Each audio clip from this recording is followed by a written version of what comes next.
All right, very good. Happy Monday. Hi, everybody. Hello. Say good morning, but I know we're all over the All world. over the world. So, good morning, good afternoon, Yeah. What are we talking about good today? evening. Today we are talking about coffee, our organic coffee.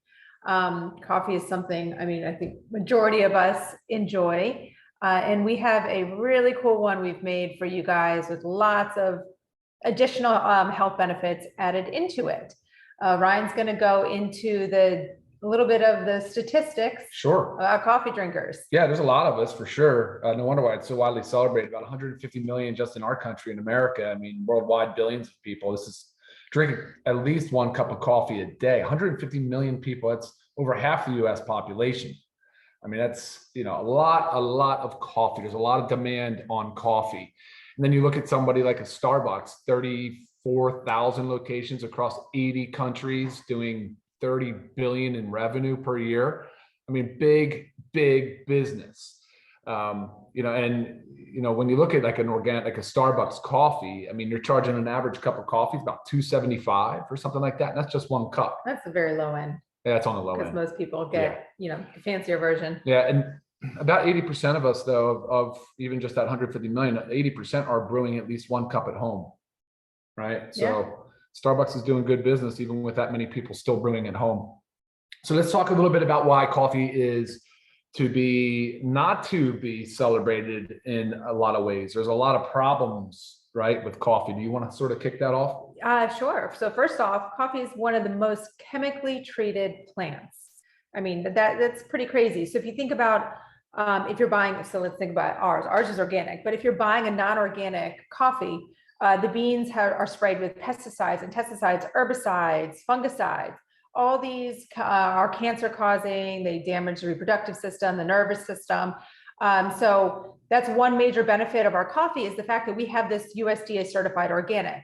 Now let's just circle a little bit back to the Starbucks, because when we did a rest stop there the other day on our road trip just so I could use the restroom. And I happened to just look over at the menu. I was like, I wonder if they even have an organic coffee. And I didn't see one organic coffee on their menu.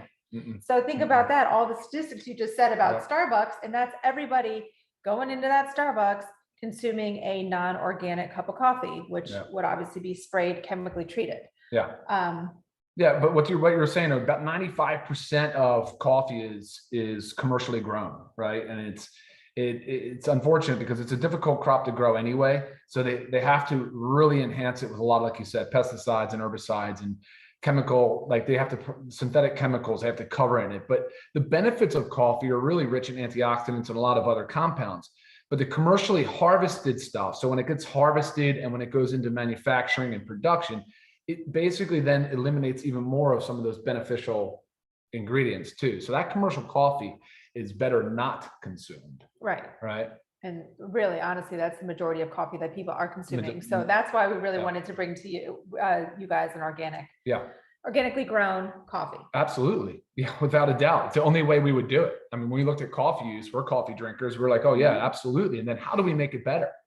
So first of all, are we good to move on and talk about the coffee? Should I go into the talk? Yeah, go ahead. I just figure as I'm talking about the negative things about, inorganic commercially produced coffee, I'm going to go into mycotoxins. If you haven't heard of mycotoxins, a lot of people know of them as certain molds, but they grow from fungi. And the fungi that these grow on are also really grown in the wet areas that the coffee bean is also grown in. So that's why coffee bean itself is one of the highest in molds and mildews. Yeah, in molds, mildews, and mycotoxins. And I'm just going to pick out one of the main ones in coffee. It's abbreviated OTA, okra toxin A. This is when they sampled coffees in the study that I was looking at, 50% of them of the beans were contaminated by this OTA. Bad news for the body. This OTA leads to serious health risks. It can lead to kidney disease and adverse neurological effects. Just really overall, it just hurts the body and causes disease. And we are exposed to mycotoxins on a regular basis. So we have, just like we're exposed to other toxins, so we have to work even harder to control what we can control. And what can we control? We can make sure that every time we're drinking a cup of joe, we are drinking an organic LiveGood cup of coffee. I don't know. So I'm big Yeah. into the mycotoxins. No, I know no, Ryan that's knows that it hits home for me a lot. So of course. Yeah, no, of course. And that's just more of the reasons why when we focus on the coffee, we say we're going to do a single source coffee, which means it comes from one farm. Mhm. It's an Arabica coffee. It's 100% USDA certified organic. Now, obviously coffee has caffeine, and that's one of the better benefits of it. It has a psychotropic or a psychoactive effect, right? So it increases, can kind of sort of cause that sympathetic nervous system response, like that fight or flight, that increases heart rate and gets you going. So for a lot of people, and I just saw a question come in, I'm sensitive to caffeine. Can I drink your coffee? Well, that's a tough question. It's a yes and a no. For me, I'm a slow metabolizer of caffeine. So I have to limit the amount of caffeine I drink and stop early in the day. Otherwise, it can negatively impact my sleep. But caffeine has been shown to have numerous health benefits. There are so many studies coming out right now showing benefit of coffee for neurological disorders like in Alzheimer's, Parkinson's. They're showing benefits, big time benefits in cancer and diabetes. Mm-hmm. And obviously with weight loss, it can be used for weight loss. Now the trick though, and this is one of the reasons why we enhance this coffee though. So you got to watch your caffeine intake if you're sensitive, but because it sort of causes that fight or flight response, most people think it immediately raises blood pressure, and it can do that really quick in the short term. But they've shown now 2 to 3, up to 5 cups of coffee per day can actually have a beneficial effect on your cardiovascular health, can actually lower blood pressure. The study is inconclusive. However, it did show and it did demonstrate benefits for heart health. So I thought that was really important. So we talked about how we enhance the coffee. And I just want to jump quickly into the adaptogenic mushrooms. And I wanted to kind of highlight a couple of them and how they help. So the adaptogenic mushrooms are the 6, and this goes back, so we just had a presentation on the organic super greens where we talked about Ayurvedic medicine. It's been practiced for 6 centuries in India. Well, these mushrooms have been used in ancient Chinese medicine. They're still used today, as well as they're used in Ayurvedic medicine as well. But the mushrooms that we have in here are considered adaptogenic mushrooms. It's 1 gram of combination of reishi, shiitake, cordyceps, king trumpet, lion's tail, and turkey tail, and lion's mane and turkey tail. Now that combination of mushrooms are considered what they call adaptogenic. So that'll help your body adapt to both physical and mental stress. So, and that's been beneficial. It's been shown to be beneficial, especially with balancing out that caffeine question. So if you are sensitive to caffeine, you can start with just a little, maybe a half of a cup, but try it and see, because I think the mushrooms do a really good job of balancing out that fight or flight, that sympathetic nervous system response. Right. You know, and just the healing power of mushrooms. Oh my gosh. I mean, major stuff, especially the cordyceps and of course the reishi. So cordyceps have been studied extensively too. A lot of data on the cordyceps mushroom. And then the reishi, the genus is Ganoderma. So when you hear people reference Gana mushrooms, the reishi is a Gana mushroom. Yes, I actually had a couple emails. Are we ever going to have a Gana mushroom product? I said, well, we do. It's actually the reishi. Yeah, we did. So, which was awesome. I know they're very happy to hear that. Yeah, absolutely. All right, Lisa, any more on the mushroom conversation? And because there's a few more things we're going to talk about, but I want to make sure we answer everybody's questions too. No more on the mushrooms. All right, good deal. And again, it'd be the fact that our coffee is USDA organic, like the whole coffee itself, not just the coffee bean. This is also organic mushrooms. Every ingredient in our coffee is organic. That's right. Yeah, and you might think like, mushrooms, like the flavor, the taste. No, not at all. It's actually a very nice. I mean, you can really get the essence of the coffee bean in the coffee drink. So no, it's good. All right, and then so let's talk about what else we've added. So the mushrooms, the 6 adaptogenic mushrooms, is 1,000 milligrams of those mushrooms in the coffee. All right, and then we added maca. And maca is an interesting one. Oh, by the way, the mushrooms come from the fruiting bodies. I meant to say that because so many people ask questions about that. I meant to put it on the website too. Fruiting body, and which is preferred. That's what you want from the mushrooms. All right. So next up is maca. So you may have heard of maca. It's the root of maca. It is not a hormone, but it has been touted and reported to have a lot of beneficial effects on the endocrine system. So the endocrine system is what regulates all of our hormones in our blood. And there's a lot of hormones in our body, but maca has been shown to be very, very beneficial in managing and regulating our hormones, which is really important. I I know maca is involved in a lot of supplements for sexual health as well as testosterone. But all the reports I've shown has been beneficial for really the complex of hormones. Yeah. I mean, we've actually been taking maca for many years. So it's just great to have now an addition into the coffee so we don't have to take a single supplement of maca. It's already in there. Yeah, absolutely. All right, and then what else? We want to talk about green tea. So the next thing that we added to is green tea.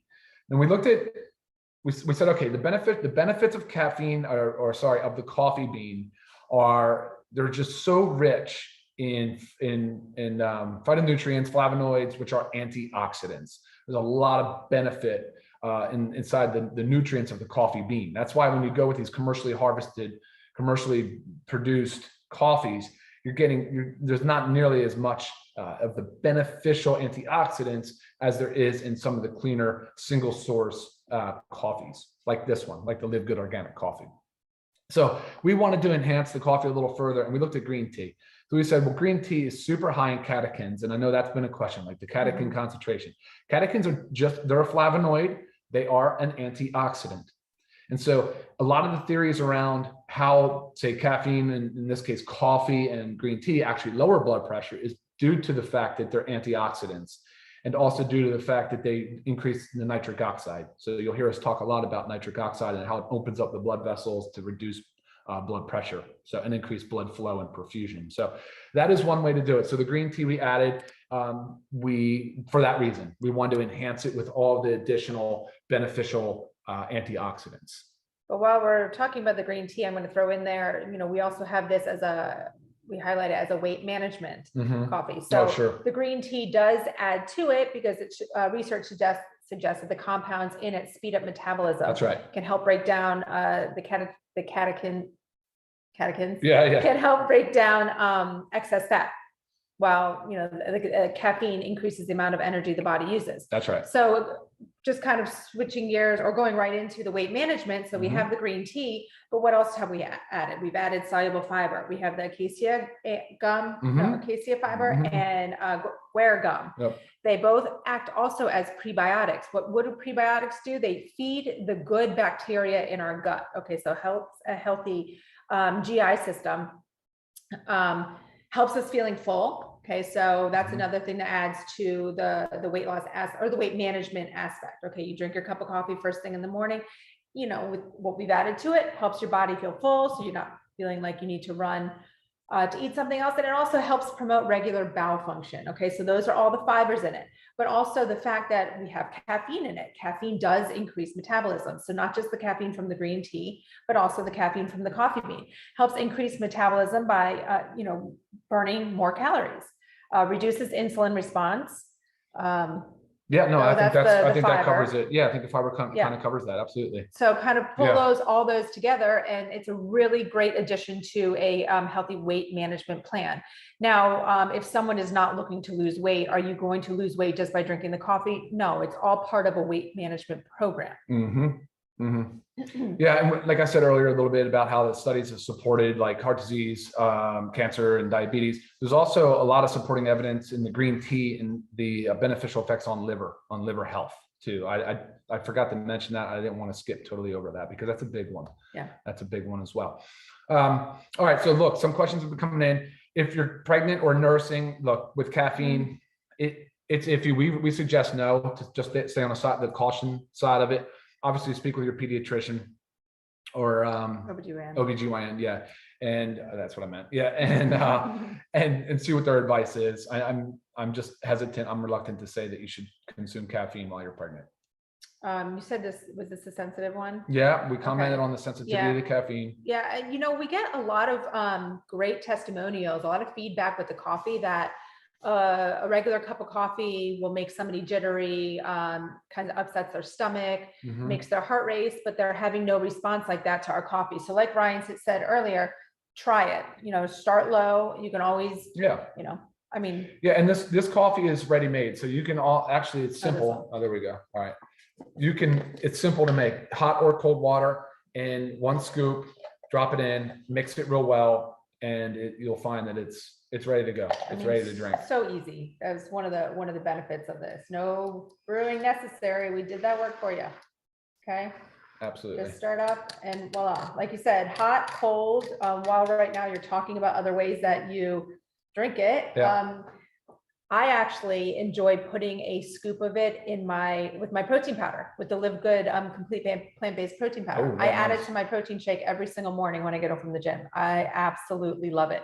It's not like a super powerful coffee flavor that like changes the whole, taste of my Sure. my smoothie. Yep. And Ryan's actually done the opposite. He's made a nice warm cup of our coffee, and then he's added some of our protein powder to it as like a creamer. Yep. So many ways that you can do it. I've had questions. You guys have asked, can you mix creamer in it, or does it, ruin the effects of the coffee? No, you can add what you want to it. We always just recommend, low sugar, a clean, healthy product added to it. Like MCT oil or coconut oil or something, Sure. but please don't spoil it. Don't add these high Really sugary, syrupy, like mixes. That's just nasty. Destroy the benefits of the coffee. Don't do that. No. All right. I think that was one point I want to make. But what's interesting, this cup of coffee right here would be about 60 cents. So that basic cup of coffee at Starbucks, it costs $2.75 and about $90 a month just for one kind of crummy, not organic cup of coffee. You can get this LiveGood Organic Healthy Weight Management coffee for about 60 cents, I think is about where it shakes out to be. But I always recommend just drinking organic, clean, single source coffees. It's really important that you do that. So right. And when speaking about price, it's $17.95 for members. Okay. Right. So 30 servings of coffee for $17.95. And like you were saying, average price when you go and buy coffee out is like $2 and change. Sure. And that's on the lower end. So just think about what you're really getting out of this. And it's a small little petite container, and the price is so right that you can keep it in your bag, or you can keep one in the office and one at home. I mean, it's just so easy and so versatile. Yeah. All right, let's take a few questions. Do you have any other questions, Lisa, that you wanted to answer? I think we've covered all. How much caffeine in one scoop? Oh, there we go. 100 milligrams. It does say it on the label. So I do get that a lot. Please, everybody read the label, check it out. Caffeine content, 100 milligrams. Yep. Flavoring? Organic flavor. It says on there, other ingredients, organic flavor. It is organic espresso flavor. Espresso. Okay, so it's not any funky chemical compound that's our flavoring. It's organic espresso flavor. Okay. Yeah, CBD can go in your protein or in your coffee too. Sure. Yeah, CBD go whatever. CBD will be fine. Yeah. Okay. All right, guys. So look, we're 18 minutes afternoon. We always try to keep these calls between 15 and 20 minutes. I hope you guys got a lot out of this today. I certainly enjoy drinking our coffee. Remember, it's just don't screw it up by adding in all those sugary. Yeah, keep it simple, keep it mixes. Healthy, keep it what it is. But yes, if you guys have any further questions, please reach out to me. Everybody has my email address, so I am here to answer more questions. But if you have not tried the coffee, you've got to give it a try. Okay, for sure. We do have a 90-day empty bottle money back guarantee. Guys, buy it, try it. If you don't like it, send it back, but I guarantee you will. That's right. All right, guys, take care. Have a great, healthy, productive week. All Take right, care. Bye now. bye.